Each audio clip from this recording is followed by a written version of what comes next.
বিয়ানীবাজারের shopping mall ও বিপণী বিতানগুলো খোলা হলেও ক্রেতার সংকটে পড়েছেন ব্যবসায়ীরা। বেচাকেনা না হওয়ায় হতাশার মধ্যে রয়েছেন অনেকেই।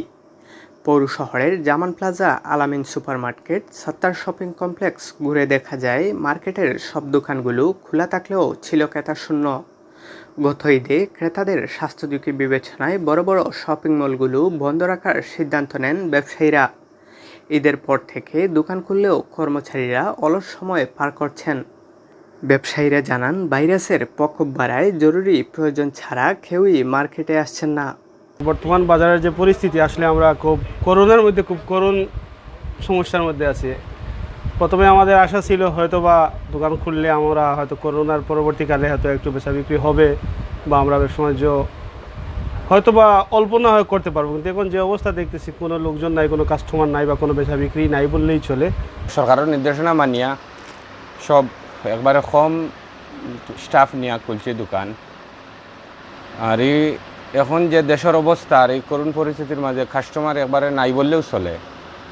আমরা এই করুণ পরিস্থিতির মাঝে ব্যবসায়ী সকল টিকে থাকা অনেক কঠিন হয়ে পড়ছে। আমরা নির্দেশনা মেনে বড় বড় শপিং মলগুলো খোলা হলেও প্রবেশপথে তাপমাত্রা মাপার মেশিন বা জীবাণুনাশক টানেলের ব্যবস্থা দেখা যায়নি।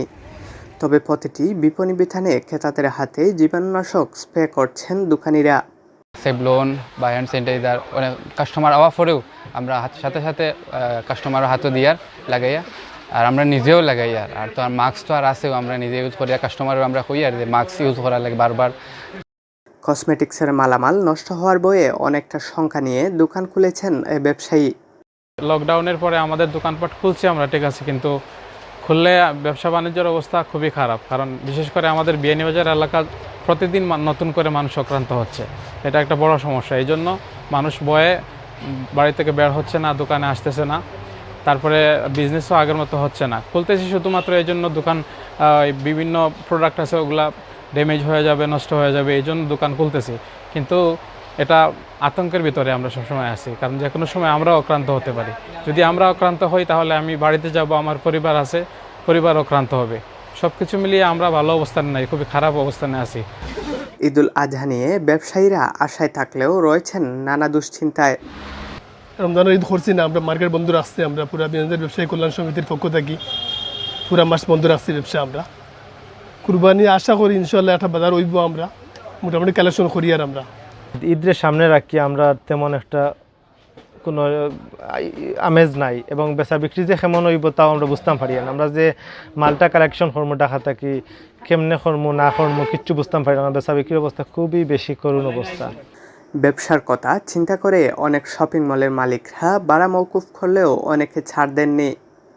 আমাদের যতটুকু পাওয়ার কথা ছিল, এক ফ্যাসিলিটি পাওয়ার কথা ছিল, দোকান ভাড়া হিসাবে কিছু মওকুফ করা হবে, একটু মওকুফ করা হয়েছে, কিন্তু যতটুকু প্রয়োজন ঠিক ততটুকু ভাড়া মওকুফ করা হয়নি। তারপরে আমাদের গুদাম আছে, গুদাম ভাড়া টোটালি মওকুফ করা হয়নি, যেভাবেই আছে ঠিক ওভাবেই।